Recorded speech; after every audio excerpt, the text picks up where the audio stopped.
You're one of the few. Thanks, buddy. Thank you. All right, and we'll go live right here. Okay. Ladies and gentlemen, welcome back to the True Life Podcast. I hope you guys are having a beautiful day. It's Monday. We're going to start this an incredible week off. We have an incredible guest for you today, Ryan Clark. He's coming to us from his own retreat center up here, but it's not just a retreat center, it's more of a dream. Let me give you a quick introduction. He's a man of many hats, a connoisseur of the colorful life, a loving father, a hospitality entrepreneur, psychedelic enthusiast, a producer, a content creator, currently the GM of Dreamers Creative Writing Farm with a background in advertising as well as a cannabis legacy player. Ryan, how are you today, my friend? Living the dream, George. You are living the dream. And I like this idea of the dream, the dreamer's retreat. But before we get into what exactly you're doing, Ryan, I'd like to start off with origin stories. And I know you have a good one. So would you be so kind as to kind of take us back into the world a few years past, to the world of Ryan Clark, how you got started, what you're doing, why you're a psychedelic enthusiast, and let's just start off with the origin story, my friend. Yes, aloha, George. Thank you. Yeah, so my name's Ryan Clark. I am the general manager of Dreamers Creative Writing. I've had a pretty colorful life, and really it started back in fourth grade at Pineview Public School.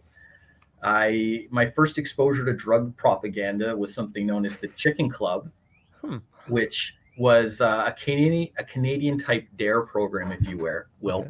Okay. Chicken was an acronym which stands for cool, honest, intelligent, clear-headed, keen, energetic, not interested in drugs.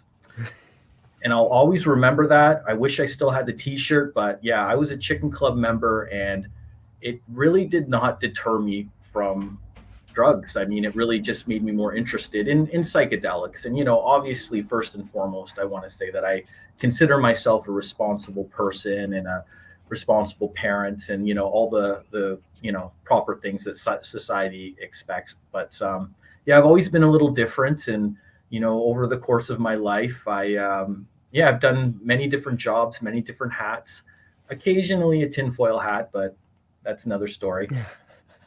And then so I got my last 2 high school credits at a head shop in Oakville, Ontario called the Hidden Jungle.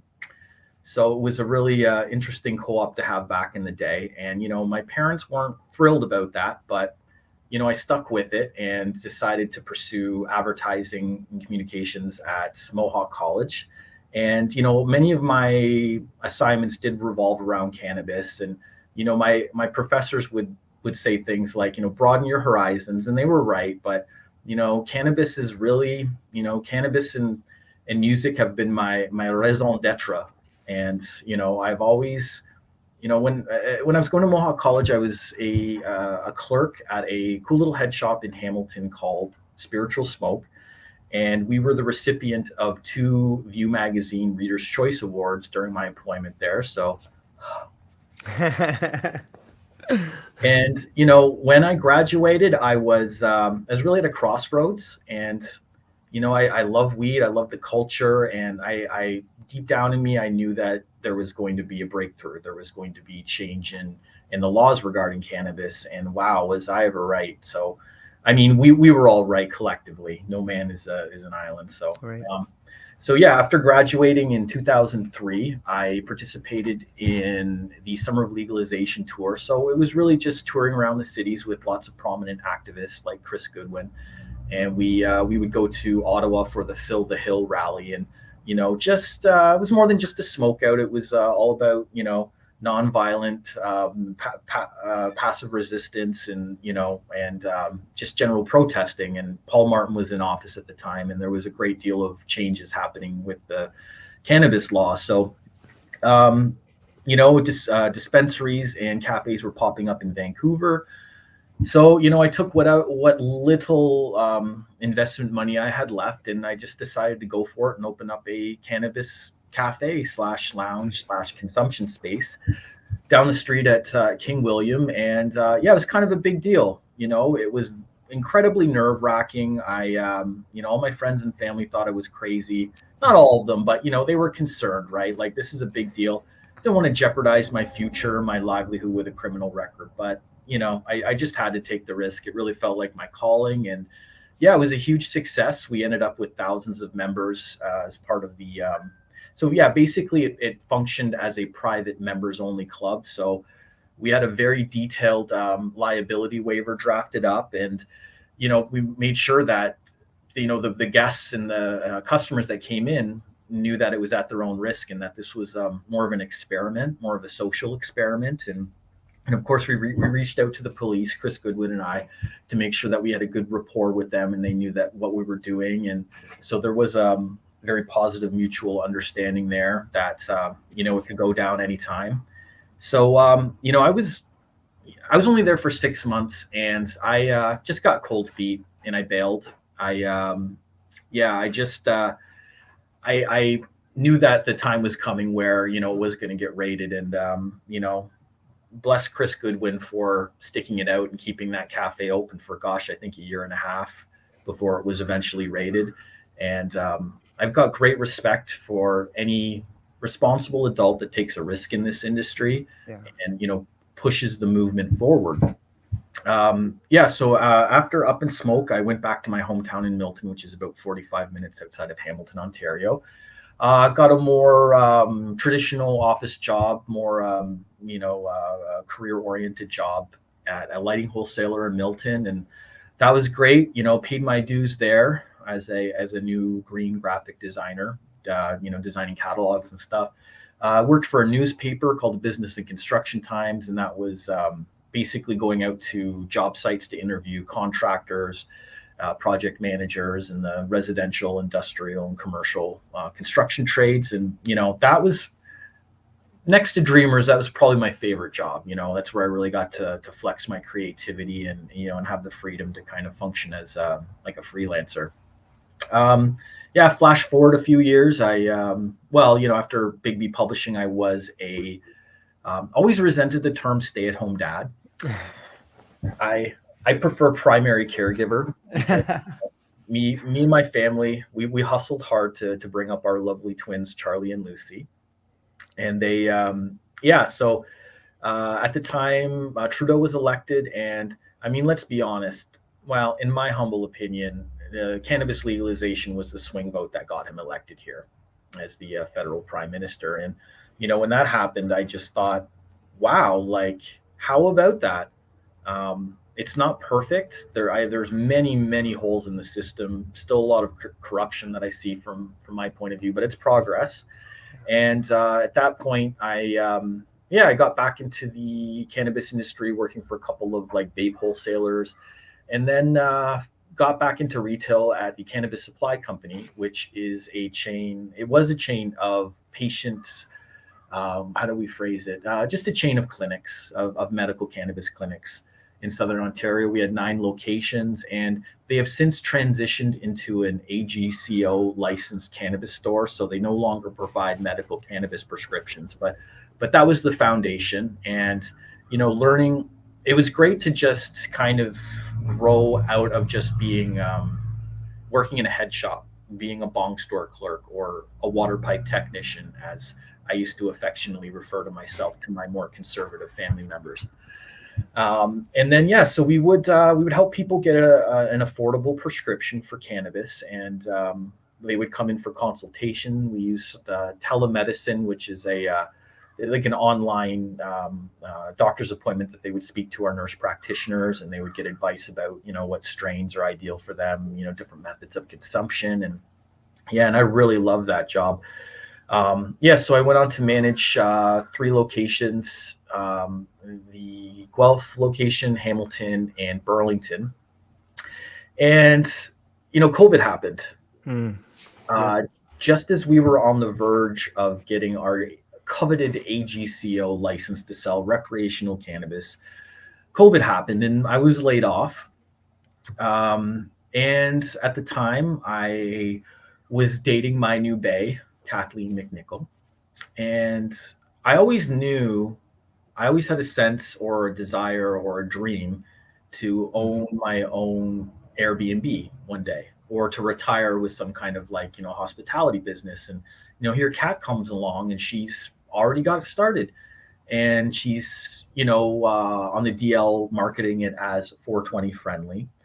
And she trusted me to come up here and be the general manager. I mean, she's got a corporate job that's, basically bankrolling this place. I mean, we are profitable, we are growing. It is a successful business, but we got a long way to go. And I just have to give her props for, being such a high functioning user, and, and having this grand vision and being able to make it happen with all the various steps she had to take. I mean, I had a little bit of experience with it in opening Up and Smoke Cafe in terms of, what bylaws do we need? How can we kind of, what can we get away with ethically and legally? And she had already, got the leasehold improvement to open up the resort that we have here. She made sure that she had all the proper permits and zoning and, architectural drawings. Like, she had everything taken care of. And when I came on board, I sort of split my time between doing website administration, mostly in the winter time. And in the summertime, that's when the tourist season really picks up. So, George, you may hear some saws buzzing away in the background. We've got a great staff here that's helping get the property all ready for our big rush for the May 2-4 weekend. And then you came into my life, George. Yeah, I'm thankful to even get to see a little bit of the dream happening. If I just backtrack a minute, I think it's interesting to see how many people that are currently on the front lines of the psychedelic world that have come from a background in cannabis, but not only cannabis, a background in dreaming a little bit. I think it takes a certain type of person to envision what is possible. And when I look at your track record, I see one of the first people to open up like the Up and Smoke Cafe, or to start when it was a private club. Like, that was such a forward thinking thing at the time. And I'm curious how you have kind of used your lessons of that cafe, your lessons in the architecture of building websites, and kind of brought them together to bring together like this new creative space? Because it seems it's more than like a traditional retreat. The idea of a writing retreat, the idea of a psychedelic retreat, the idea of bringing people together to solve problems out in the territory. It seems fascinating to me. So how have you guys blended this thing together, you and your lovely co-partner, Kat? How have you guys blended all this together? Just a lot of conceptualizing, trial and error.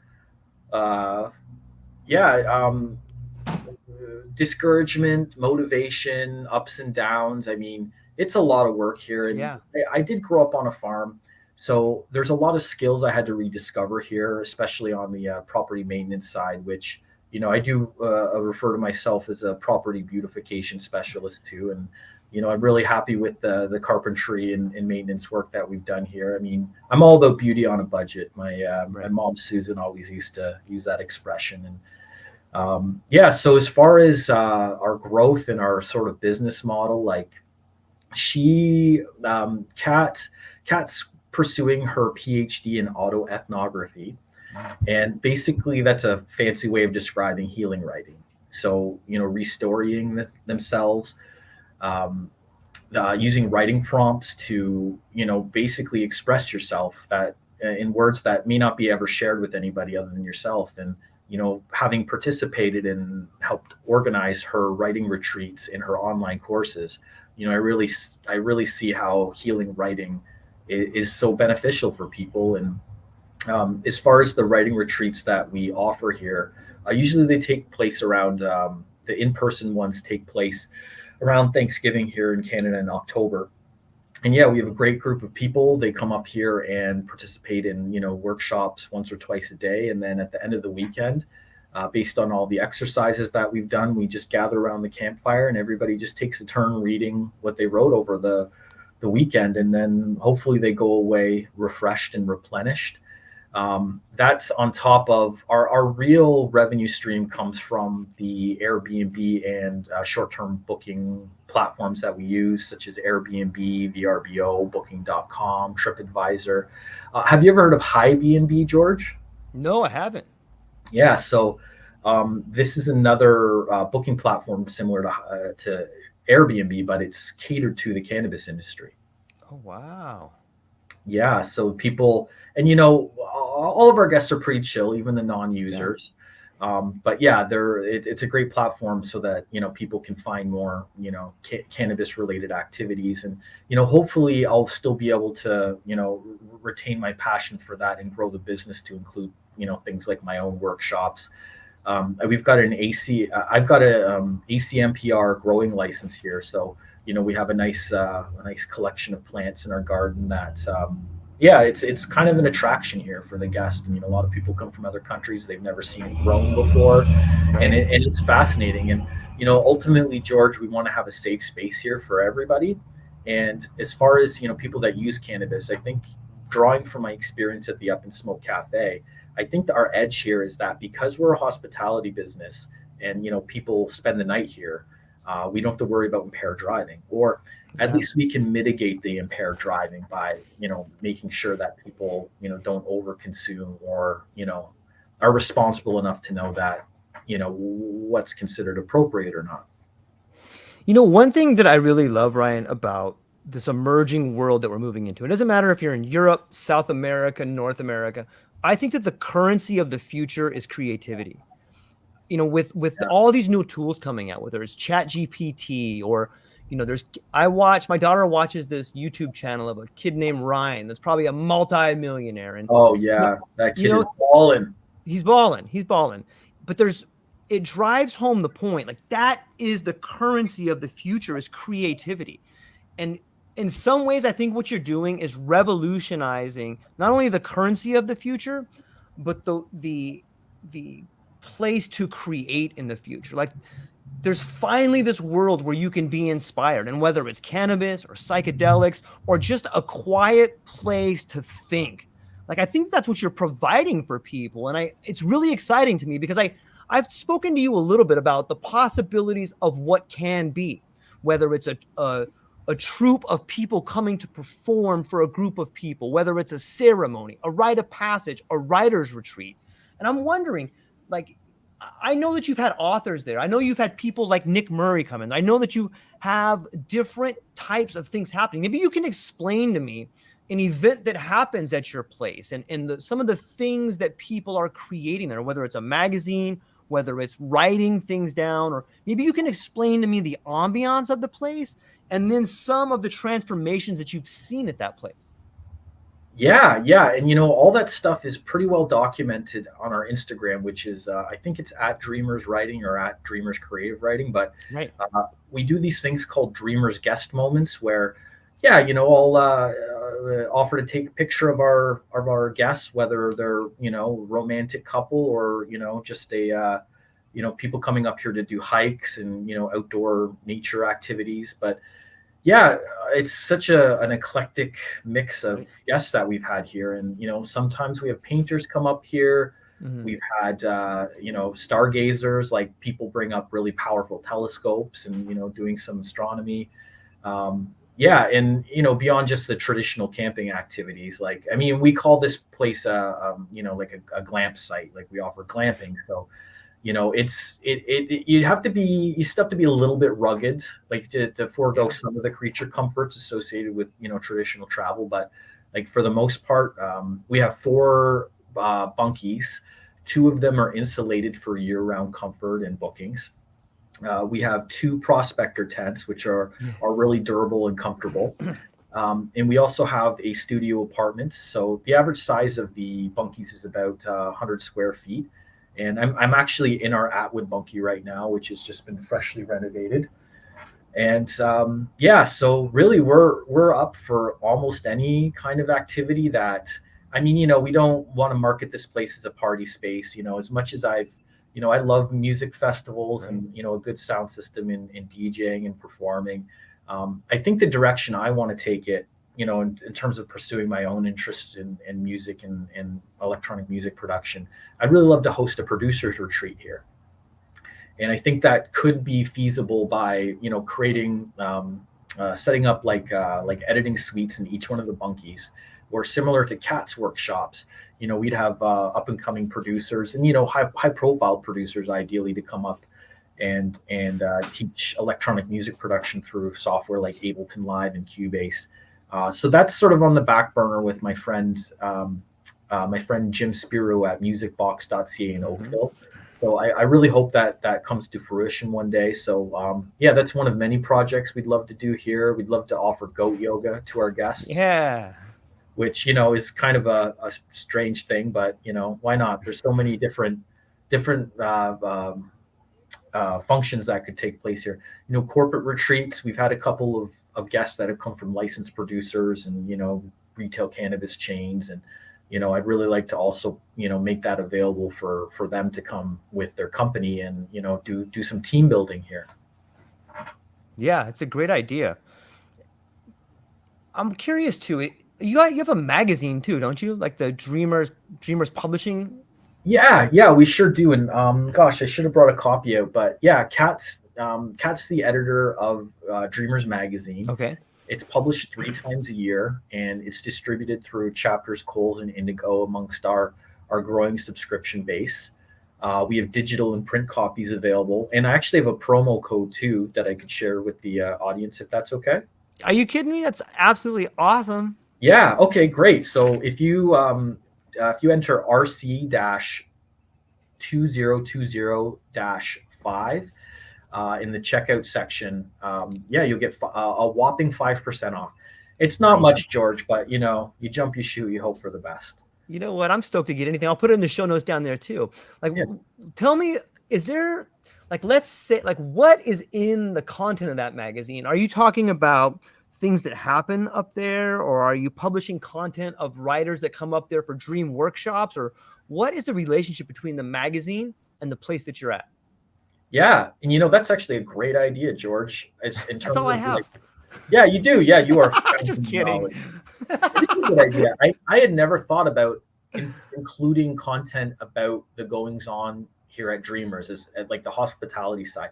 I mean, we run ads about our own, Airbnb writers retreat here in the magazine, but yeah, wouldn't it be great to actually profile some of our guests too? Because there's so many stories, so many people come here and from all over the world. And, I love networking and talking to people and, occasionally we have some shit disturbers out here, but that's another story. That's just going to happen. But yeah, I would say the vast majority of our guests are, polite and well-behaved.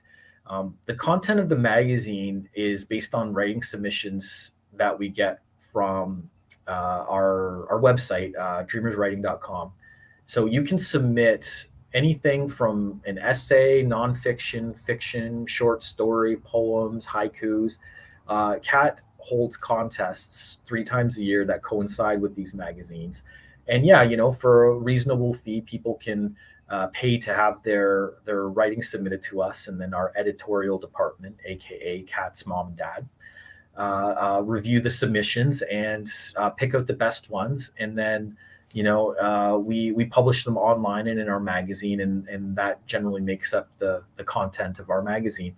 We also pay, if it's the submissions we accept that don't necessarily make it into the magazine, we also pay them a $20 honorarium for the opportunity to get published. And many of these authors are first time writers that are just thrilled to have a little bit more clout and can still express themselves and not be quite as much of a starving artist.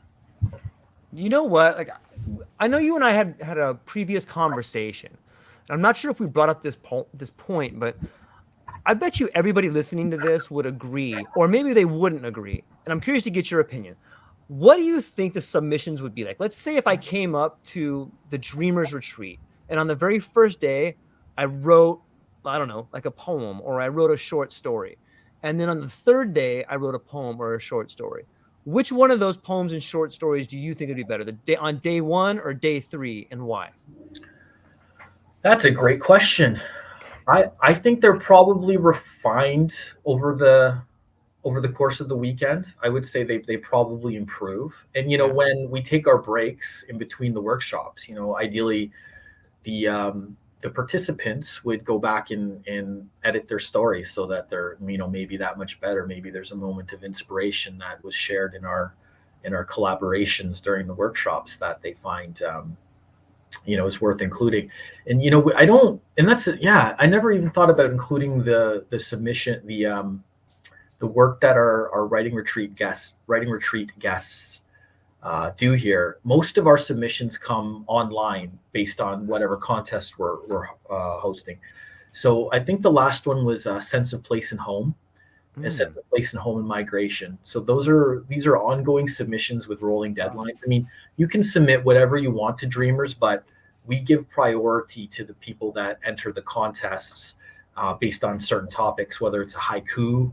We have an issue devoted to haikus, and then another one to sense of place and home, and then a nonfiction one. So yeah, it can be anything. In fact, our latest issue number 13 is Kat finally cracked that chat GPT open, and wow, like, you don't want to talk about a rabbit hole. I would go in there, and she's like just such a ninja in so many different ways, but like, I would like greet, how's chat GPT doing today? And it's so interesting what she's come up with, and what I should say they've come up with. And two, like plagiarism and academic honesty is another thing that she talks about in her her letter from the editor about what is the future of content and information. I mean, heck, there's a writer's strike going on in the States right now that is going to affect a lot of people's livelihood. And I'm so indifferent about even the supplemental artwork that we use to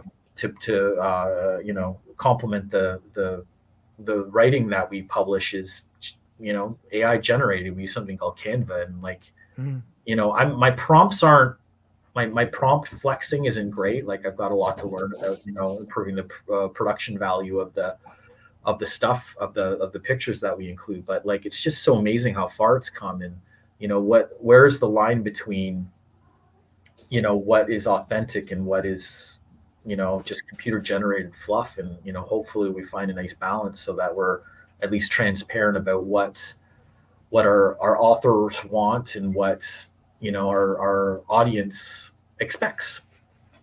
I've never heard it put that way, but I think it's brilliant to ask the question, what is authentic? Like, wow, like, is ChatGPT authentic? I think, in my opinion, I would say that ChatGPT is a poor attempt at authenticity. And I would say that because in my mind, it's just scraping together language or scraping stuff together. I know people are going to be like, well, George, that's all people do in their brain. They just scrape stuff together. It's nuanced. It's nuanced. It is. And I think in the future, and this may be something that may go hand in hand with retreats or go hand in hand with any sort of writing workshop, is this idea of being able to be a storyteller. Because all the books that I'm looking at, I have a lot of cool stories in here. But there's a difference between someone standing up and telling a story and someone reading a story. There's a difference between thinking about something witty to say and coming up with a prompt to get ChatGPT to tell you something. I think it was the brilliant storyteller Samuel Clemens who said that the written word is the carcass of the spoken word. And if you look back at great speakers of all time, there's something about them. We call it charisma. We call it je ne sais quoi, but it's this spoken word that I think where authenticity resides. What do you think about the spoken word versus the written word and their relationship to ChatGPT? Now, I don't want to get too hippy dippy on you here, George. Yeah, please do. I love it. Do you know where charisma comes from? I have the heart and soul of the human being. Well, and I might be wrong. I should ask ChatGPT maybe. You should. Because I certainly don't want to put my foot in my mouth on this particular topic, but I think this will make my dad happy. But okay. I think charisma comes from in Christ. I'll go with that. That sounds like I wish I had a producer that could look it all up, but yeah. And why do you think that? Is that something your dad told you, or is that something you feel, or what? I definitely think it. I think that great communicators, do have charisma, and I think that, and to give a little shout out to Joe Rogan if he's listening. Of course. And I know he must be listening. He must. Are you kidding me? You must be on his radar, George. Yeah, he talks a lot about I love Joe. He's I know that he's controversial, but he to me he's like the perfect blend of like a jock bro with a sensitive side. Like he's intelligent and he's kind of like a moderate centrist, which is what I kind of identify as. So yeah, speaking of great prophetic speakers, Joe's right up there. But yeah, he talks a lot about trauma. Not too much, but he had Gabor Mate on recently. Sure. That was a great interview. Like he can talk to anybody. But I think that when he talks about stand-up, that there is the people that have the shittiest background or, they tend to have the most trauma end up making the best comics or, maybe end up being more successful because they've had disappointment and tragedy and who knows what right. kind of, crazy upbringing that, propelled them into a certain direction that, hopefully they're, if they're able to overcome it and, and find their calling and, make a difference, whatever that really means, at least, have a successful career doing what they love is, should be the goal for everybody. And it's so hard to not just be complacent and, and feel like, what do we have to prioritize as parents and, what is considered a reasonable income and what is a good standard of living to achieve, and how do you find that balance while still being true to thyself and not maybe tangenting off like I am doing right now. What do you think? Well, I think that right now a lot of people are talking about trauma, and I think that we are. You could equate the world in which we live as the birth pangs of a new sort of consciousness being born. Yeah. And what I mean, like I see it everywhere. And there is this idea, when we throw around words like success all the time, but you know what we don't do? We don't ever go back and define that. My kid's in 3rd grade and they don't ever talk about success. They don't ever have a course in semantics. They don't ever have a course in feelings. And I know to some people like, oh, we don't care about your feelings, George. Well, I care. I care about the feeling of success. I care about the feeling of integrity. And I think that these things should be woven through the structure of education. Because what is it, Ryan?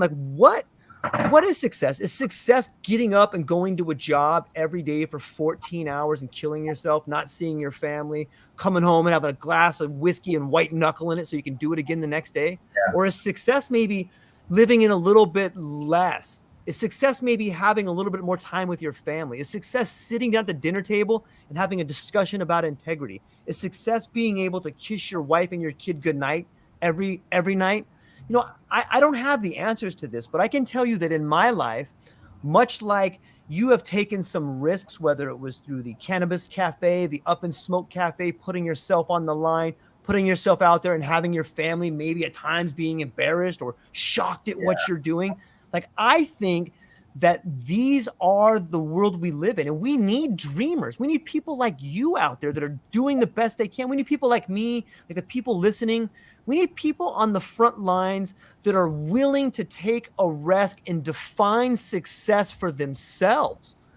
We shouldn't let the world define success. That should be something that we talk about in our families. It should be something that we sit down and be like, what is it that you want? Because even though if we have less trauma, we may have less comedians, I think that we need to understand what we are doing. We need to have some shared goals and some shared sacrifice, and that may cut down on the trauma a little bit. So when you talk to me about trauma and the world and education and speaking, these are the things that I think of. This is the foundation I think of. And I think that what you're doing by having people come to a dreamer's retreat, I think that those are all conversations that can be had there, man. And I really think that if you publicized some of the conversations around the campfire at the Dreamers campfire on day 3, or if you even had like if some people wanted to go on and do a testimonial, like you could do an internet series where, hey, I'd love to hear you guys say your thoughts on day 1 and then on day 3. And you know what, if you do this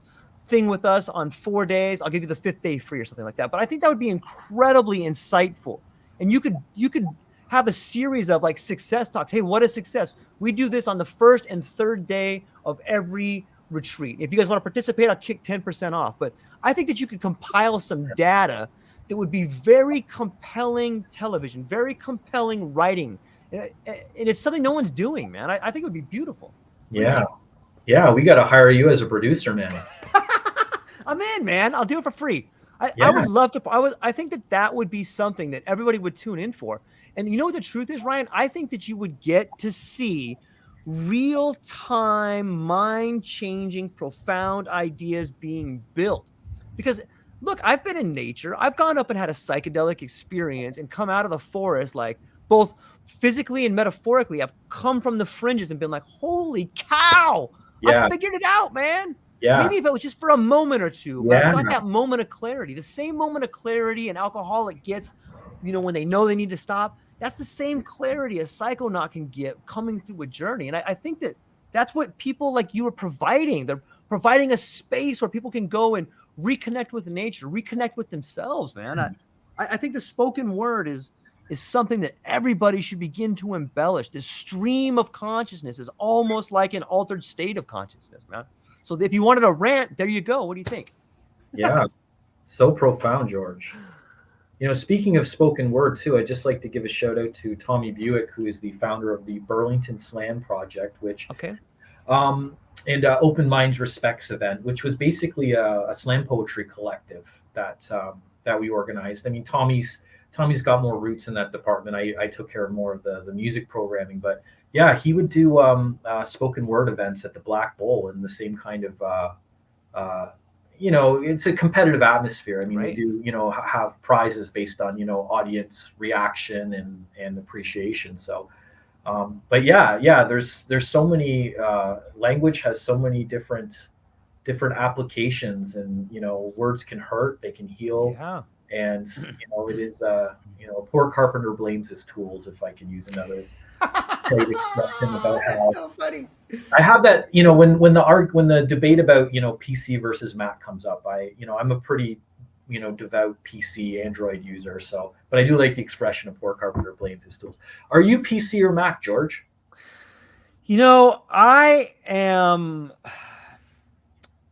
I like Mac. I'm working on a PC right now. I have an iPhone, but I have an HP computer. You know what I really liked about Mac was the way they came out in the beginning when they had, I don't know if people remember like that first commercial they had during the Super Bowl where like all these people in suits were just marching off a cliff. Yeah. And but I'm torn. When I think of Steve Jobs, I think of someone who's never wrote a line of code. And I also see someone who was inspired by psychedelics. So it's, I love his biography by William Isaacson. I think that the opening line is something along the lines of those who are crazy enough to think that they can change the world actually can. And I love that about him. I love his insights on there. I love that he was adopted. But he did seem like a giant asshole. He seemed like he was like, put all this stuff in this box, do it now. Like he seemed like a total asshole. He was he was a horrible dad from what I read. Yeah. He was a horrible lover. And you know what? That's kind of what we have in society. That guy's held on a pedestal. And if you look at a lot of CEOs from the boomer generation, they came from this idea of scare your employees, force them to work longer hours. You're a visionary. So, it's a love-hate. Look, I love the guy. I love his vision, but he seemed like a giant asshole. So I guess that's why I have an iPhone and a HP computer. Yeah. This cell phone I love to hate. Yeah. And it in a lot of ways it is Pandora's box. I think that it is kind of draining society of its morality and its its culture. Why do you think that? Like, why do you think it's draining society of morality? Well, it's addictive.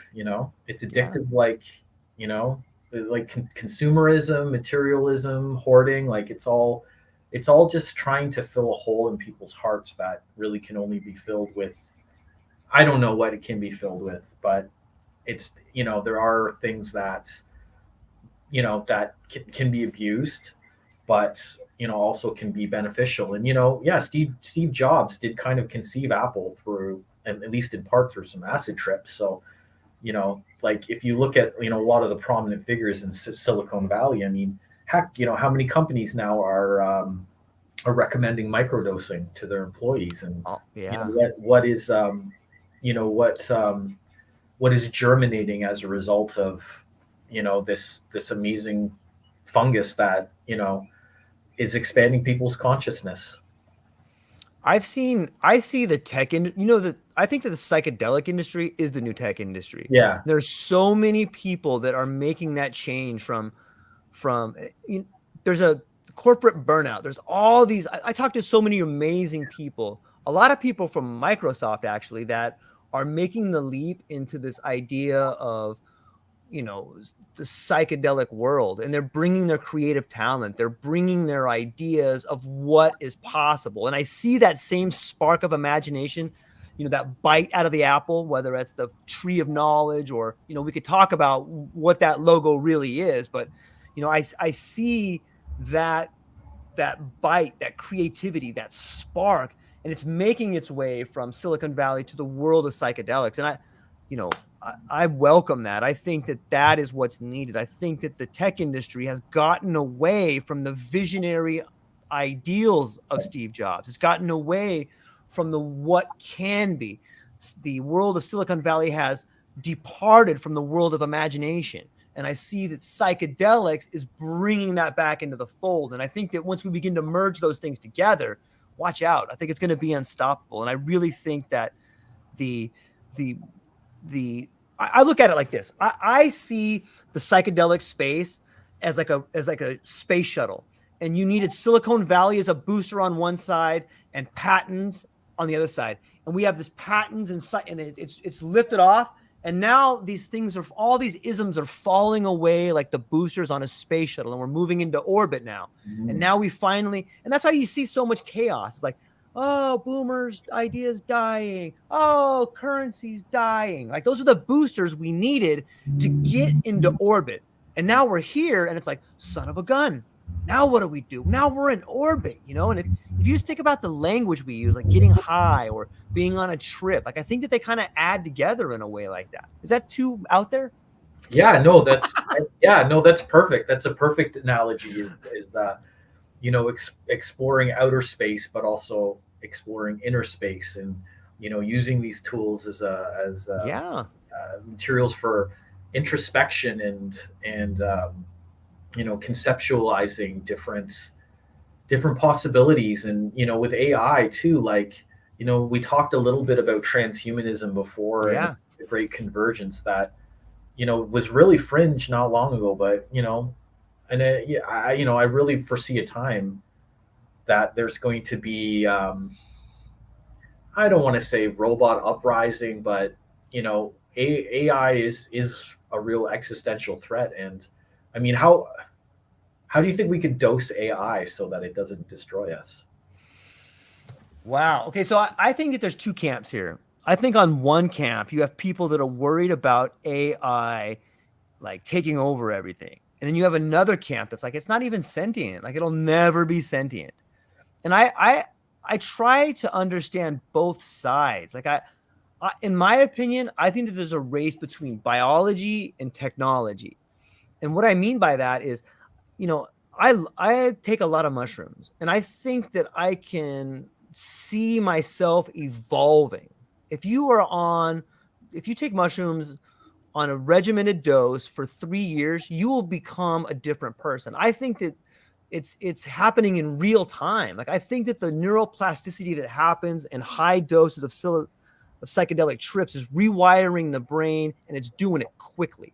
Mm-hmm. And you all you need to do is like look at the way in which it helps trauma survivors, whether it's PTSD, traumatic brain injury.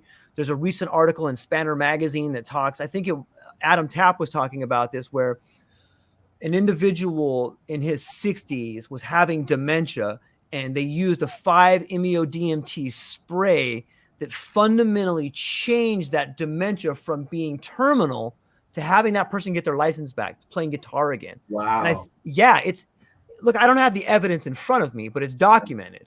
And I think you're going to continue to see that. And if that's happening for people that have dementia, what does it mean for optimization?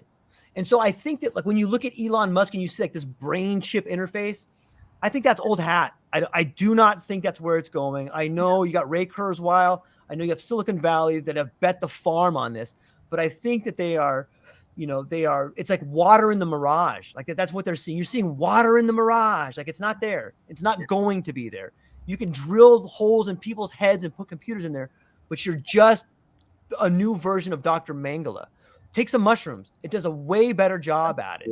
And it's going to change the way we do it. But there's that race. It's a race between biology and technology. And if I can paint a visual for people, picture a two-way mirror on a platform. And it stands on one hand, on one side is a giant statue made of trees pushing.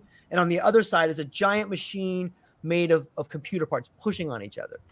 And so I think that is what, when I think about AI, I don't think it's a threat. I think the only threat the AI is trying to get into us.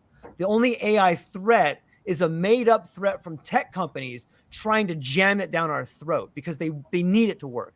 They need AI to take over. They need AI to take over the writers. They need AI to take over everything so that they can continue to generate profits at a level that is obscene.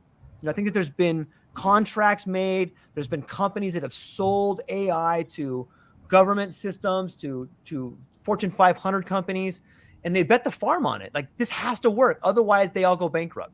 You can see the banks failing. They've bet the farm on technology that doesn't work.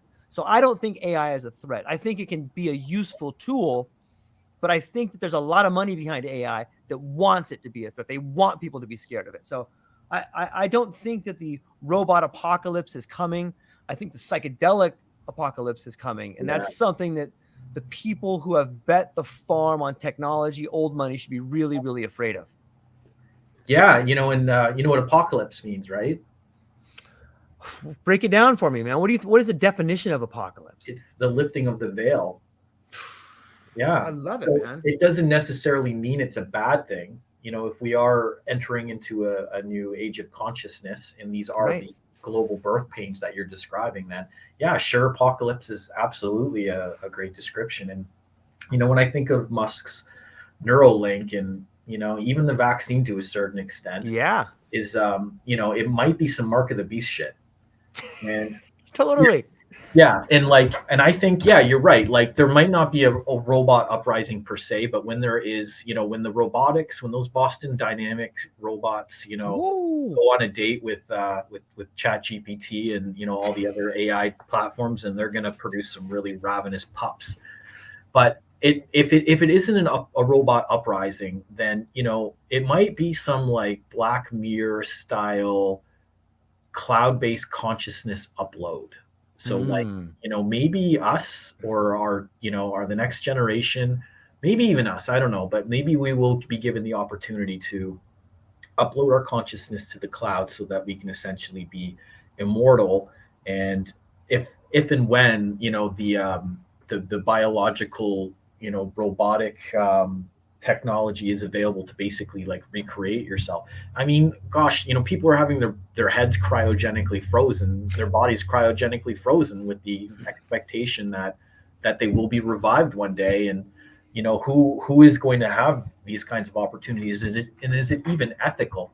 Like, what if we wake up? What if you wake up in the Matrix? Like, what if you signed on for this stuff, and then you're going to be, and then you realize that you're kind of in a world of servitude where you're, and you can't escape it. And I don't know. Again, don't want to get too tinfoily fringe. I love it, man. I love it. I think we're there. Yeah, we're almost there. So let's look at here in Hawaii. Like, we have those robot dogs, and they use them like in homeless encampments. Have you seen them? Yeah, I've seen them. They have Spot the robot dog, and he doesn't have a gun on his back, but I mean, they had him like at these homeless facilities. Like, whoa, like you could see it happen. Okay, but here's the flip side of that. So if which is a great poem by Rudyard Kipling. Yeah, Rupert Kipling. So, but I won't talk about if. I will Yeah. say that I've seen those robot dogs in a homeless encampment here in this state. Obviously, those particular dogs are marketed to enforcement agencies, which means they can do the job. I'm sure that there's a cool video. They show law enforcement companies, hey, this robot dog has been tested in Afghanistan. It can do these things. That's one way. And I've read the literature where if you read, let's take it fictional and go Ready Player One or Ready Player Two. And you could see all these homeless people, Chat GPT taking everyone's job. You need these dogs to round everybody up. That's one way of looking at it. Okay. And that's the mechanistic way of looking at it. And that gets back to my idea of Chat GPT selling technology. Hey, you need this because it's a coming apocalypse. But let's look at the other side. Let's say we start giving ibogaine to homeless people. Let's say we open up some centers where someone can give ibogaine to all the people that live under the bridge because they have a mental illness. And all of a sudden, hey, within a week, a person loses their craving to do heroin. I'm not saying they're better. I'm not saying they don't have issues that they need to work on. But I am saying a large portion of people that crave heroin can be taken off of heroin by using ibogaine in a week, in 1 week. Like all of a sudden, you don't need that robot dog guarding all these people that are, are they crackheads or are they people with mental trauma? Because it depends on how we're going to use the language to fix it. We want to use ibogaine or you want to use a robot dog? Yeah. I think we should use ibogaine. I mean, it comes from the earth. How about mushrooms? It comes right from the plant right there. It's free. Yeah. But now all of a sudden, well, what about this, robot dog that cost $200,000 that created 50 jobs for all these people? Like we're moving out of that paradigm. And a lot of people do not like it. Like they've bet the farm. Like they've gone to school for this. They've worked their whole life on it. But I'm sorry, that model sucks. It's horrible for way too many people. There's only this many winners and there's this many losers. And that is not a sustainable model. Ibogaine, mushrooms, LSD, all these plant medicines and all these entheogens and all these psychedelics are finding a home, and that home is called solving mental problems. And I think that is the path forward. Yeah, you're right. It is such an antiquated model, this idea of enforcement and incarceration and controlling, whether it's through legislation or confinements, intern camps. Like there's no, like in the population explosion that's happening right now. Like it's so startling how competitive things are and how little resources we're all kind of using. And those robotic dogs, like why can't we have like a robo counselor dog to like go out to the unsafe areas where homeless people, and just have like a counselor on the other end and just talk to them. Why can't they deliver food or water or do something that's like more wholesome and beneficial and not just about in increasing police budgets and the prison industrial complex. Ibogaine, so if I'm not mistaken, ibogaine is indigenous to Africa, whereas ayahuasca is South America. I believe that's accurate, yeah. Yeah, and so ibogaine has sort of been more of the go-to for addiction treatment, right? I don't know the numbers on that. I've talked to a lot of people who have done ayahuasca, and I've talked to a handful of people who have done ibogaine, and it seems to me that I hear more about ibogaine being a treatment for opiates than I do ayahuasca. I'm sure that there's people who have done ayahuasca and got off of opiates or drug use. I'm sure that transformation has happened, but it does seem that if I was to underscore one, that I would underscore ibogaine for cessation of addiction. Mm-hmm. What about kratom? I don't know a whole lot about it. I know that it's a giant leafy tree. I know there's different strains of it. There's a white strain and like a blue strain. And they have different sorts of medicinal issues. One's more of I've done it a couple times, but not enough to thoroughly understand the mechanisms of action. Have you ever tried it before? I have, yeah. I mean, on the down low, of course. It's legal. Yeah. It's not a controlled substance here in Canada, so I can divulge it. I've tried it. So it's actually an opioid alkaloid that's Okay. indigenous to Asia, and it comes in three different sort of strains based Okay. on like the leaf coloration or the vein coloration. There's a red vein and like a Okay. white one, and the red vein I think has more opioid related effects, and then the white vein is a little bit more like of an upper. Okay. And there's yeah, so I mean it sounds like it's a little bit closer to coffee than anything Mm. else.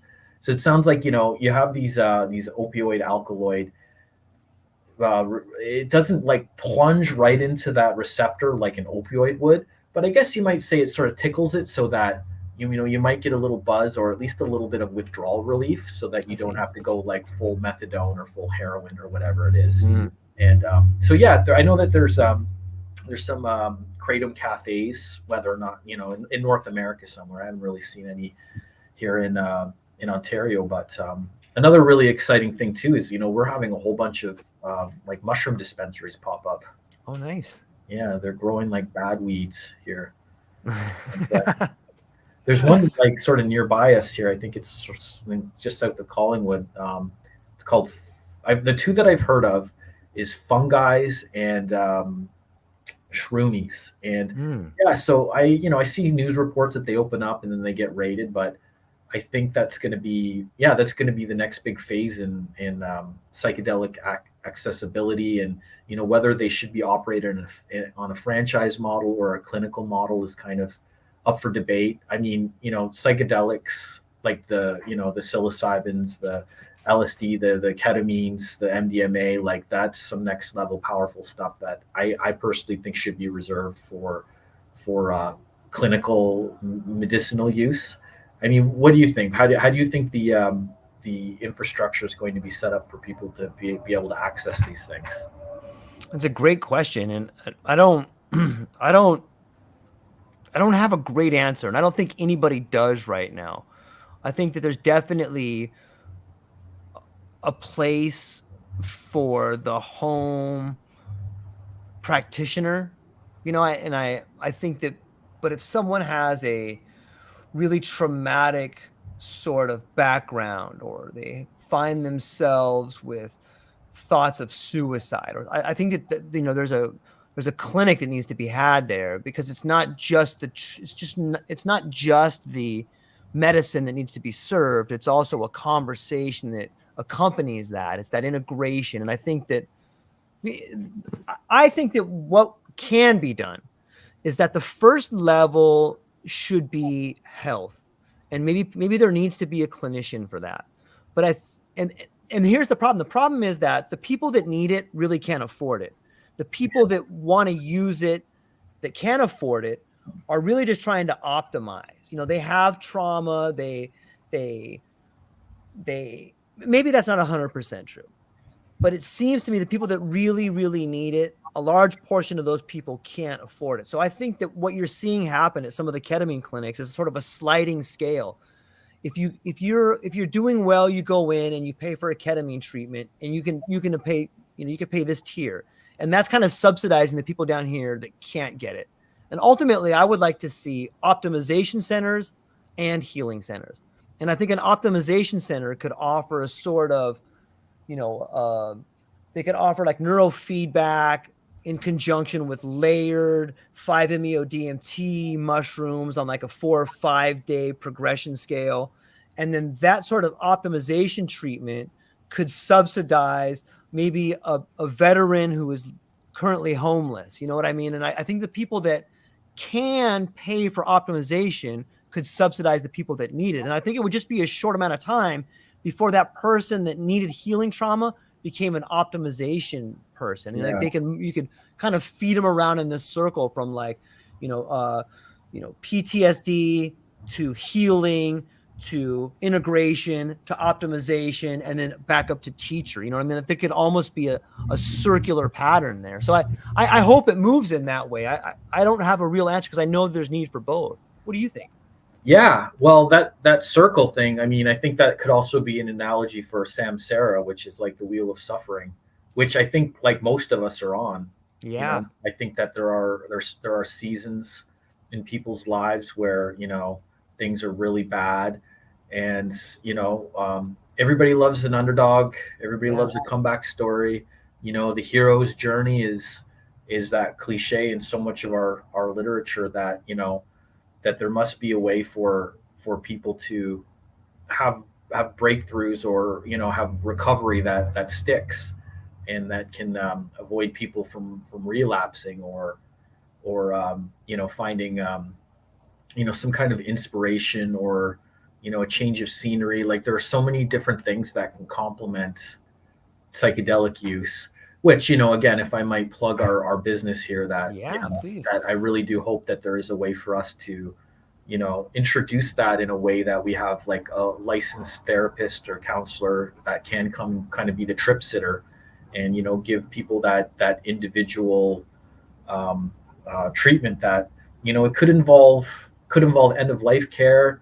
It could involve like a virtual reality slideshow of their precious memories, and photos of their families, and life events that help people break the cycle of addiction, or just unhappiness in general. But yeah, I do love the idea of an optimization center.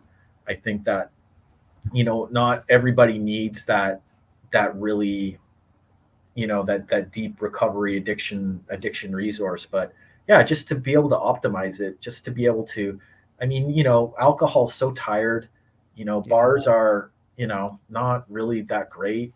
There should be a better way for people to get their kicks without all of the awful side effects that come from all the legal things that are promoted and heavily used.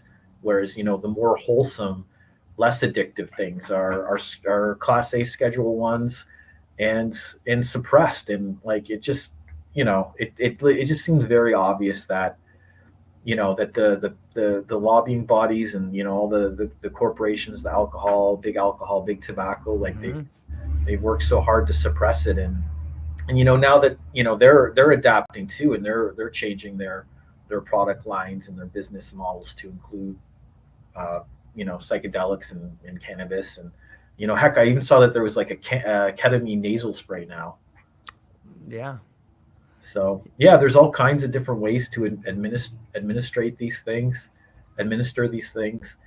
And hopefully there will be a reliable solution that isn't going to you know mess people up, and cause other problems. Like there's so many variations of mental health. Like schizophrenics are obviously at higher risks for using these substances. But yeah, as you guys as you and Nick Murray pointed out in one of your podcasts, that there's you made an analogy that we all grew up with bush parties, and passing out, and alcohol poisoning, and like, oh, Yeah. good times. Not really though.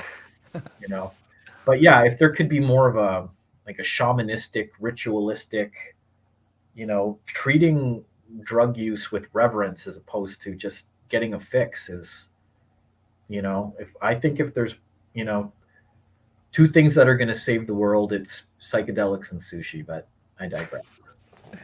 Yeah. Is our culture a mirror image of the drugs we use, or are the drugs we use a mirror image of our culture? In some ways, I guess it doesn't matter. But if we just stop and think about the society we live in, the drugs we use in the society we live in are drugs that are a crutch.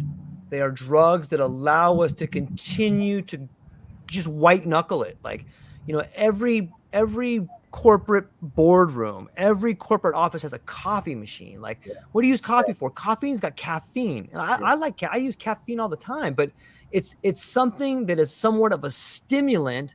And it's also a little bit, you need that stimulant because the work you're doing is mind numbing. It's yeah. not an expansive, creative endeavor that we live in. Same thing with alcohol. Alcohol is just the opposite of caffeine. It's like this depressant that you Mhm. take to get numb, and sometimes use to beat your kids. You know what I mean? It's a very destructive drug. And like you said it, when kids begin their journey with alcohol, the first thing they do is they take too much of it and they pass out. Well, what happens when we shift the rails of drugs we use? Instead of going on this rail of caffeine and alcohol, what if we switch up to like cannabis and psychedelics? Like, what happens when we shift the tracks? Well, it seems to me what happens is all of a sudden you have an explosion in creativity.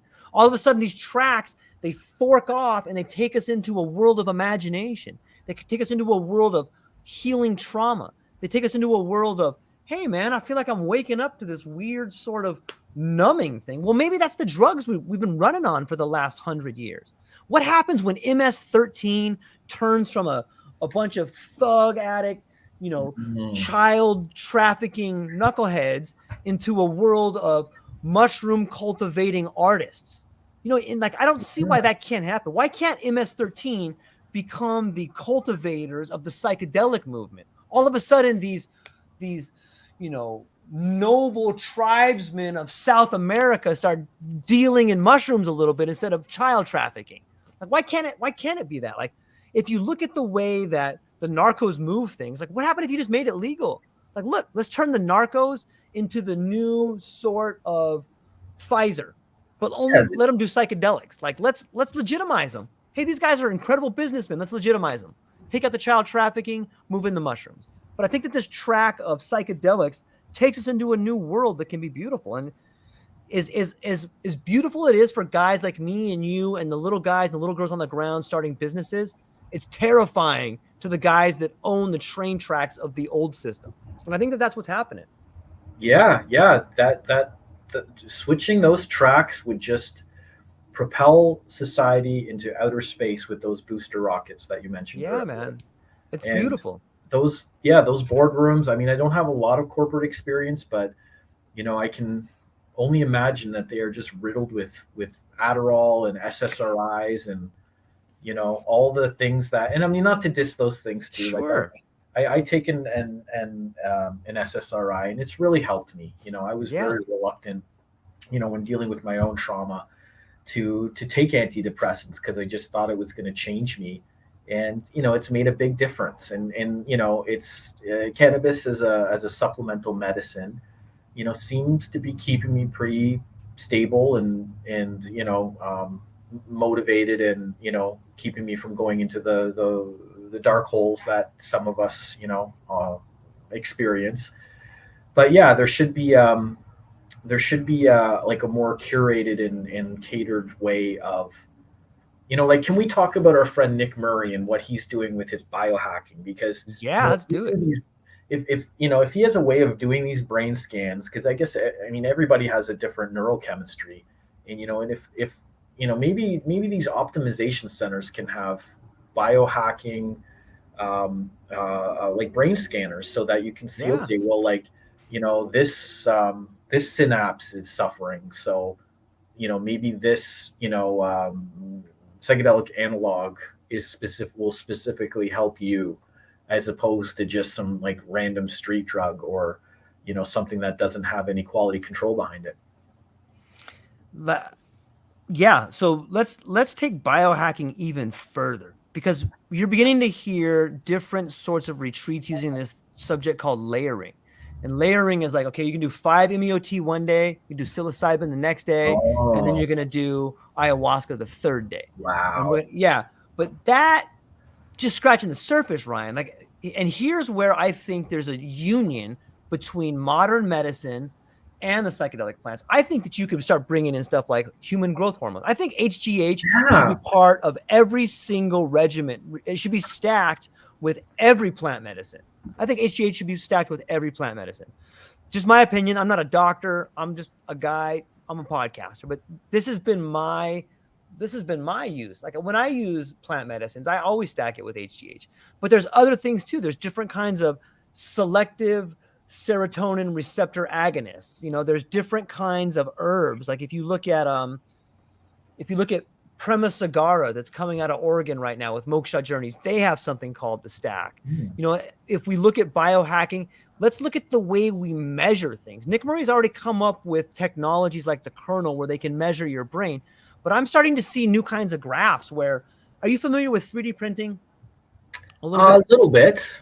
Okay, so when you have a 3D printer, you plug into your laptop or your computer model, and out comes like this model. So it's almost like a bar graph, like an L graph, but then there's another part that comes off of there. So imagine a line coming down with two bars coming off of it.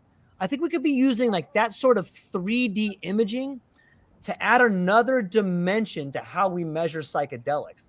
Like, you have the X axis, the Y axis, and then like a Z axis that could tell you the depth of the trip. Because one thing we're really unable to do when it comes to measuring a psychedelic trip is to tell the strength of the trip. We rely on the ideas of subjectivity. But I think we're beginning to find ways to do that. And I think that's where Nick comes in. I think that's where these ideas of brain imaging come in. Can we use another axis on a graph to measure another dimension of what's happening in there? But I think that's the next level for the ideas of biohacking, because I think they're going to help us measure the performance. They're going to help and once you can measure something, then you can better manage it. But yeah, I think biohacking is a huge part of that. I think using different SARMs, using different hormones stacked on top of the plant medicines but these are all going to find their way into optimization. And once we begin studying optimization, then we'll better understand how to heal. In a lot of ways, I think we're doing it backwards. Like, hey, let's look at all the people that are broken and try to figure out how to fix them. Well, shouldn't we first have a model of something that's optimized so that we know what to aim for? Like, if you don't have any direction, if you don't know what you're aiming at, that you can go anywhere. If you don't have any direction, you can end up anywhere. Like, you got to have a model of perfection or something to shoot for before you know how to heal something. So yeah, I do think people like Nick, I think that the people like Moksha Journeys, I think that a lot of people in these retreats, I think writing, I think what you're doing, dreamers writing, is a huge part of that. Like writing therapy, like how else can you fully make sense of your thoughts unless you put them down on paper? Yeah, you got to do the work. You really have to, yeah. It's one thing to just go on a trip and have fun for a few hours, have some shits and giggles, but if that obviously regularly will be detrimental to oneself. And what do you think of 5-HTP? I love it. I think people should take it. I think you should, if you're going to do MDMA, you should probably load it before and load it afterwards. That's what I've read. I don't know that, but yeah, I think it's good. What's your take on 5-HTP? Yeah, 5-hydroxytryptophan. Back in my raver days, that would be the course. That would be the first course. It would hopefully sort of mitigate the Blue Monday after a weekend of partying. That you would take this gradually, again layering. That's what we were doing. Right. We were trying to use what sort of basic emerging compounds were available to get the most out of our psychedelic experience without that huge, painful, depressing downfall the next week. So yeah, I think that should be integrated in at least an MDMA therapy. Again, not a doctor, but my 2 cents. Yeah, and of course diet and exercise. I mean, I was listening to Joe Rogan yesterday, and I think he was talking to Stephen Wright about bottling runner's high. What's how like that's the easiest drug that anybody can. I mean, it's not a drug per se, but the effects from it are real. When you get into a good state of physical exercise, you feel great, and it takes work to get, like, it's obviously very it can be hard. Not everybody likes to exercise, but it's something else that that people can do without drugs. And oxytocin. There's this other, and I wish I was prepared with the actual clinical term. Do you ever get that feeling when you're talking to someone? Not everybody gets it, but maybe it's your heart chakra, but it's a feeling, it's a vibration, and it's a sense of calmness and peace and connectedness. And I've only really ever experienced on an individual basis when I'm talking to someone, like, sort of face to face, but only realize what that probably is oxytocin, which is the pairing hormone or chemical, whatever it is. And that's what, when you listen to Dr. Gabor Mate, I listened to his audiobook called Hungry Ghosts. And, so many, like, I would say probably most of the people that describe what a heroin experience is like a warm hug. Mm. And, you know, and to me that it's tragic that people are so disconnected and isolated and lonely that is where they're getting, if that's the comparison that they get out of this really awful, horrible um, drug, then what can we do to recreate that without all of the addictive side effects? And even like this book, like it's such a downer, but it was such a good listen. Like he even the title Hungry Ghosts, and he's talking about his experience in counseling severe drug addicts in the Maine and Hastings area of downtown Vancouver, which I heard referenced as Stain and Wastings at one point, but no disrespect to our friends in Vancouver. So Hungry Ghosts just kind of sounds like zombies. That title will always stick with me as a great description for these lost souls that are wandering around cities all over the world and just in such a pitiful state. And yeah, so anyway, the oxytocin thing, I think if they can figure out a way to make that I don't know, synthesize it or activate it in us, like that will help a lot of people heal. Yeah, it's a great point. I want to go back to this idea of Blue Mondays and MDMA real fast. As a guy in my almost 50, like I spent a lot of time going to raves, doing MDMA, and I always experienced like this downfall afterwards. And it wasn't until early this year or late last year that I read this paper and I talked to a doctor from Berkeley, and I was telling him, and he goes, "That's all bullshit, George." And I'm like, "Dude, he goes, Blue Mondays is bullshit." And I'm like, "Listen, man, I've experienced them. I'm telling you, it's real." And and here's what he told me, and I was totally against it. But after his conversation, I was like, he might be right. And here's what he told me. He goes, "So explain to me what happened when you took MDMA and why you had a Blue Monday." And I go, "Well, I would go to like a rave on Saturday, and I would take some MDMA, and then like on Monday or Tuesday, I just feel horrible." And he's like, "No. I think you left out quite a bit, George. Did you drink a lot of water on that day?" And I'm like, "I drank some water." He's like, "How much?" I'm like, "I don't know." He's like, "Did you drink any alcohol?" I'm like, "Oh yeah, I totally drink a lot." And he goes, "Okay. And what about the next day? Did you like smoke some weed the next day, have some drinks?" And I'm like, "Oh yeah, I would have like a couple drinks on Sunday to like kind of ease everything." He goes, Yeah. "So you think that it was the MDMA that gave you the Blue Monday? You don't think it was the alcohol, the dehydration, the dancing, the weed? You don't think those things had any effect?" Yeah. And he's like, "What if I told you that in clinical settings, people that take MDMA don't have any Blue Monday?" Yeah. And I was like, "Well, then I would believe you because I'm not a doctor." So I started thinking about the way that I used it and the setting that I used it in. And I was like, wow, maybe this idea of a Blue Monday with MDMA is something that people that used it recreational always got because they were using it in conjunction with all these other things. So what do you think about when I tell you that? Yeah, that is that again is very profound. It got me reevaluating so many of my life decisions. Well, it didn't make sense. I never believed it until I sat down with that doctor, and he's like, no, you don't get it. And I was like, oh man, he's probably right. Like I used it in the wrong settings, but it's interesting to think about. But also, it's also compelling to think about all the work that was done on MDMA at those raves, even though you may have been using it recreational. I had some of the longest, deepest conversations with incredible friends about who I am, about how much I loved them, about how much I loved different things. And like in a weird sort of way, it was a therapy, right?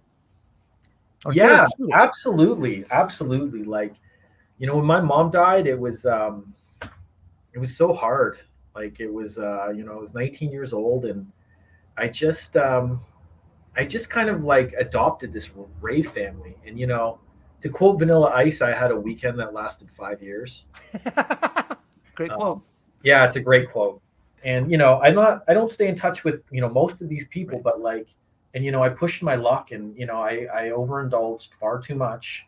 But I still look back at at those times at those parties as healing, Yeah. like as just a way to cope. But now that you've explained it, yeah, like that Blue Monday theory, like you're right. It's not the MDMA, it's the routine Yeah. and the Yeah. cycle and all the other substances that are usually associated with like a weekend bender, right? Yeah, totally. Totally. It's interesting. Like I love being in a position where I can look back and laugh and also cry, but also be really thankful for the memories and the hugs and the heartaches and all the things that had happened there. And I like that's the feeling I want for people that have gone through trauma, is to find a way to cope and come full circle with their trauma and look back on those days and be like, oh, that was crazy, or that was beautiful, or that was really hard, but at least able to look back on those times with fond memories, even if they're challenging. I think that is in a weird way a way to define healing, is to look back on your traumatic events with fond feelings. Yeah, absolutely. Ryan, I love talking to you, my friend, and I'm sure you'll be back. I love this idea of the writers retreat. I love what you guys have up there. I've seen the pictures. I've talked to you about the potentials for all the events that may be happening coming up there soon. And Mhm. before I let you go, maybe you can talk just a little bit more about what you got coming up in the future with them, where people can find you, and what you're Mhm. excited about. Yeah. So I would refer your listeners to two URLs. Well, a few, but we'll just start off with dreamerswriting.com. So that's like the main website page that's more focused on the publishing side of our business.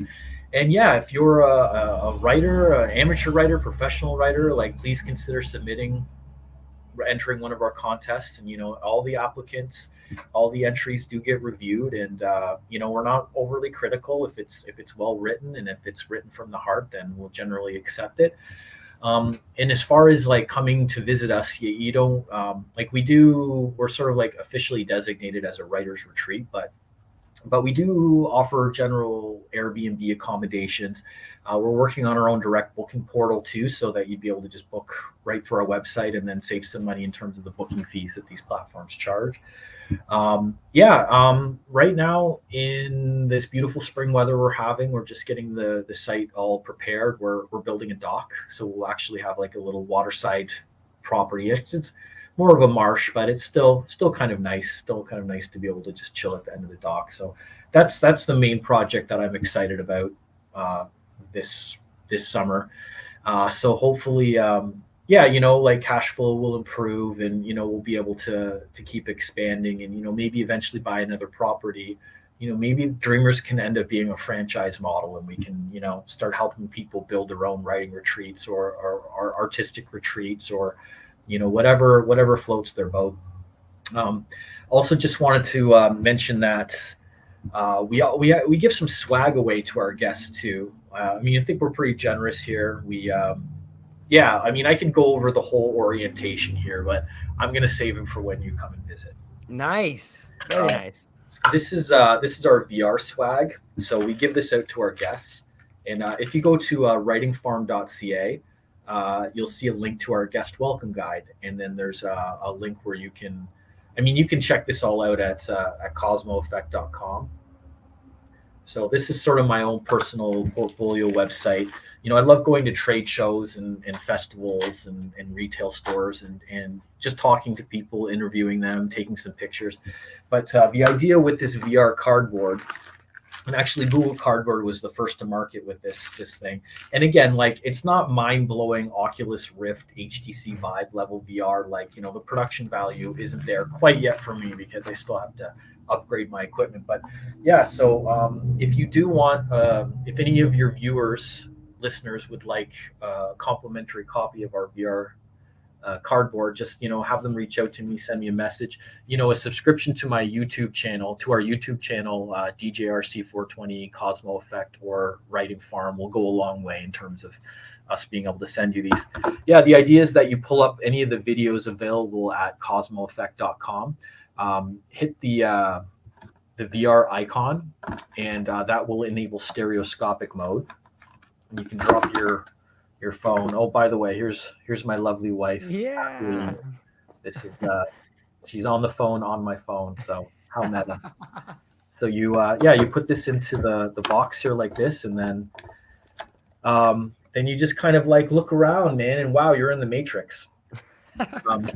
Another cool thing too is we're working on augmented reality. Okay. We're hoping that we can have like really cool interactive features here on the farm. Kat and I, before the pandemic, we went to a VR workshop where we learned a little bit of Unity, which is like a VR software, and we made a Cheshire cat in a forest.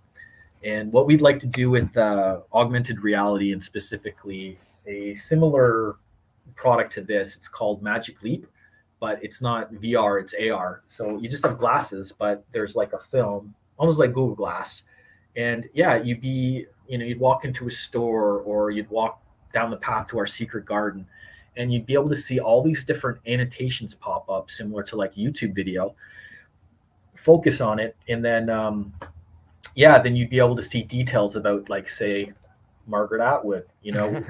Margaret Atwood's VR avatar come up, and she would tell you about the books that she's written, and hopefully, give Dreamers a plug too. But we'll have to see what all this holographic engineering licensing is right, and what creative content, intellectual property we can get away with. Hey, so what do you think of Red Bull? May I ask? Yeah, I like Red Bull. I used to drink it all the time, but I haven't had one for a little while. But I love it. I love Red Bull's awesome. Everything in moderation. Yeah. My kids were they're 11 years old, and they had their first like drug education class. Ooh. In like the last couple of weeks, and I'm like, okay, it has begun. And so they're asking me about weed and cannabis and what's marijuana, and I said, well, marijuana is actually cannabis, but it's the sort of culturally insensitive description for it. But that's kind of semantics. But I guess, and the thing that, and I've said this as long as I've been a parent, even before I was a parent, how do I shelter my children from my colorful upbringing and protect them from the things and the drug abuse that I endured? And you ever watch South Park? Yeah. Yeah. Well, again, about South Park is, it's a raunchy show, but there's always a good moral lesson in there. And one of the lessons was, Chef said to the kids, there's a time and a place for everything, children, and it's called college. So I'm hoping that my kids will, hold off until their brain is developed to the point where, they're not going to damage it. Cool fun fact about Red Bull too. I used to get this great, it's off-brand Red Bull, or should I say it's Thai Red Bull. And it's got niacin, and there's also a neat it's got with niacin, vitamin B, and it's there's also something called quinine, or I might be thinking of Brio. Anyway, you know what Brio Cinata is? No, I never heard of it. It's like Italian cola, and they bottle it with an anti-malaria ingredient called quinine, because it's a bottle over there, and I guess malaria is a little bit more prominent there. But anyway, I'm just full of all kinds of fun facts, and dad jokes, and I'm really trying to draw this out because I had such a fun time with you today, George.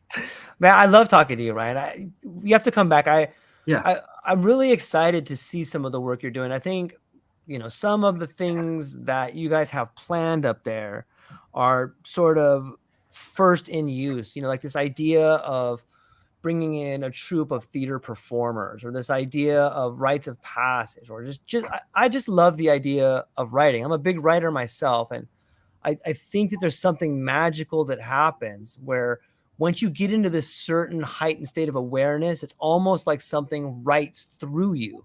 And I wish everybody could experience that. And I think that, with a name like Dreamers, I think you guys are providing dreams for people. And it makes me thankful that I get to participate a little bit in your dream. And you and Kat are definitely participating in my dream. And it's a beautiful, man. I love it. I'm stoked you guys are here. And thank you for that.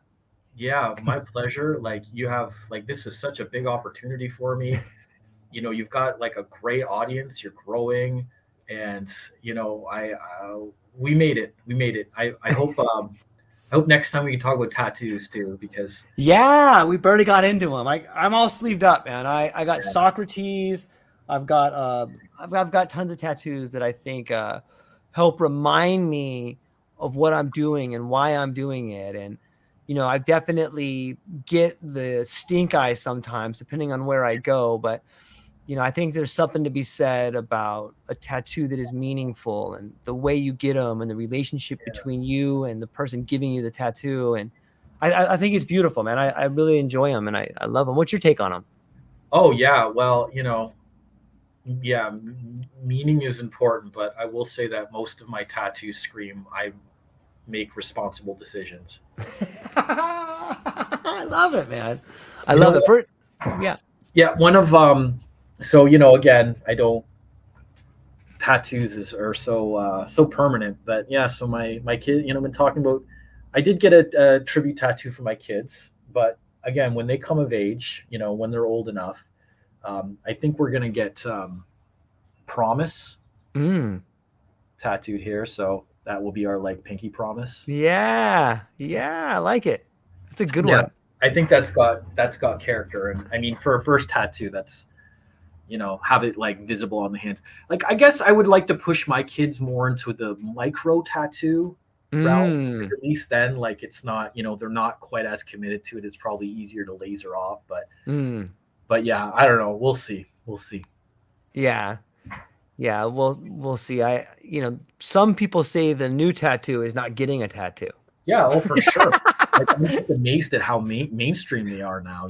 Like it's yeah, I don't know. Everybody has a different path, and I certainly chose a life, the path less traveled. It's made all the difference, and days like today where I might feel a little bit I don't know, down about my accomplishments and my professional accomplishments, and what I've done with my lives and the decisions that I've made. I do feel like a little bit more reinforced talking to a professional podcaster like you, who is in sync with me, I think, and has the same kind of values and ideals, and makes me feel like not quite as much of an outcast or a dirty hippie. So, well, look, that's the people on the forefront. I think that this idea of feeling down about your accomplishments is not something that is special to you. I think that is a sickness that permeates society. yeah. And the fact that you can get up every day. I mean, there's tons of people that can't like that. And these are the people that you and I are trying to reach, is like, look, I know what it feels like, man. I know what it feels like to lay up and not sleep. I know what it feels like to cry yourself to sleep. I know what it feels like to lose people in your life and to have a repetitive voice in your head that just won't shut up about how wrong things are. Like, I get all of it, man. Like I know it. Yeah. I'm intimate with that. And like that, it can be a superpower if you just learn how to use it the right way. It's like you were given this incredible tool and you're like, oh, this thing sucks. No, you're just not using it right. It's awesome and it can work for you, but you have to train it. You have to understand what it's doing.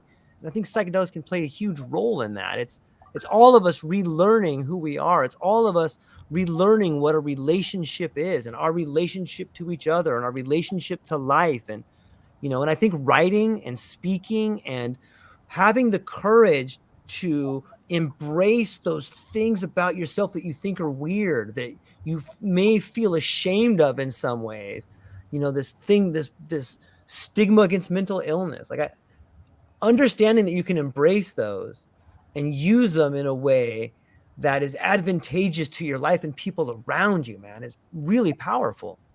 Yeah. Like even thinking over this past Mother's Day weekend, like, too often these Mother's Days, come and go, and I have a little pity party for myself, and it's but that's you're not my therapist, George, but it's again just having a compassionate ear to talk to about really anything is so I'm so grateful for that, and this has just really reinvigorated me. So thank you so much, George. Yeah, you're crushing it, man. I can't wait to tell Kat I said hello, tell the kids I said hello. Yeah. And I'm looking forward to continuing to work together to make the retreat more of a dream for more people, man. So I'll reach out to you, man. I will everyone should check out Ryan's links in the show notes. Check out Dreamers, check out what they're doing with writing. Go to his site, because then you'll be able to see the vision that we're talking about, and you'll be able to see some of the things they have coming up that nobody else is doing. This is like first in show, first in class, and you can be one of the first people to go up there and experience it. So I'm so happy to get to shine a spotlight on it, because I think you guys are crushing it, man. Oh, thank you, True Lifers. Yeah. So ladies and gentlemen, thank you for everything today. Reach out to Ryan, reach out to me. I hope you had a good time. I know that we both did. Hang on one second, Ryan. I'm going to close this out here. So aloha, everybody. Thank you.